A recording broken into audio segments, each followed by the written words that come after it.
come, then come on, come now. We can keep it lit, let's roll. Let's roll.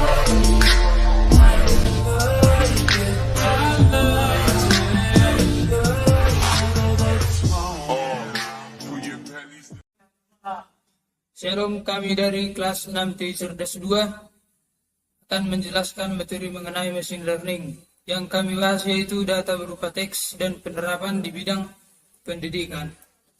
Anggota kelompoknya yaitu Yohanes Sinaga, Febrian Sembiring, dan saya Willy Simatupang. Yang pertama adalah pengantar machine learning. Machine learning merupakan cabang dari kecerdasan buatan atau AI yang memungkinkan komputer untuk belajar dari menggunakan data dan mampu membuat keputusan tanpa harus diprogram. Machine learning bekerja dan memberikan contoh data kepada model atau proses pelatihan agar ia bisa mengenali pola dan menerapkannya pada data baru. Kemudian, penerapan machine learning dalam sistem rekomendasi pembelajaran. Deskripsi umum. Sistem rekomendasi pembelajaran adalah sistem yang berancang untuk memberikan saran atau rekomendasi materi pembelajaran kepada siswa secara personal. Tujuannya adalah agar siswa mendapatkan materi yang relevan dengan kebutuhan, minat, dan gaya belajarnya. Sistem ini mirip seperti rekomendasi produk di Tokopedia, tetapi diterapkan dalam konteks pendidikan. Contohnya merekomendasikan artikel, modul, atau latihan soal berdasarkan aktivitas belajar siswa sebelumnya. Contoh penerapan yang sudah pernah ada yaitu Coursera, Udemy, Kampus Pintar atau platform lokal, kemudian aplikasi mobile seperti Duolingo atau Ruang Guru. Selanjutnya kita akan membahas proses pembelajaran dalam sistem rekomendasi pembelajaran yang berdasarkan ETP atau Experience, Task, and Performance. Yang pertama kita akan membahas mengenainya di dalam modul experience, yang mana sistem rekomendasi pembelajaran ini mengamati model dan mempelajari pola interaksi siswa, yang mana termasuk itu materi yang dibacanya, waktu belajar, ataupun materi-materi yang telah diajarkan di sekolah ataupun yang dipelajari secara mandiri. Nanti sistemnya itu adalah berupa nanti pada materi dan skor hasil ujian, yang mana memberikan wawasan tentang preferensi dan kebutuhan siswa. Untuk selanjutnya di bagian task, yang mana tugas dari sistem ini itu adalah memberikan rekomendasi materi pembelajaran yang relevan dan personal.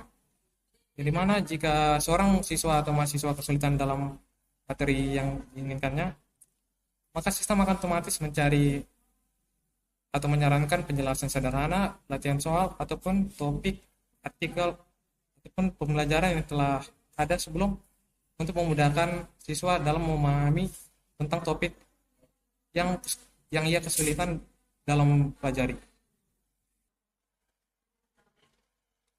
Baik, sekarang kita masuk ke bagian proses pembelajaran dalam sistem rekomendasi pembelajaran berdasarkan ETP.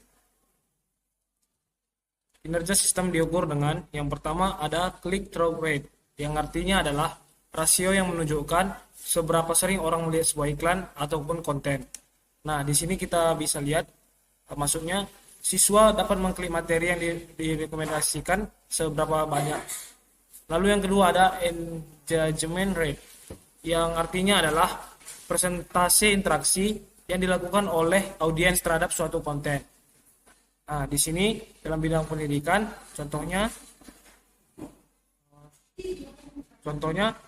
apakah siswa benar-benar mempelajari materi tersebut? Lalu yang ketiga adalah learning outcome improvement, yang artinya adalah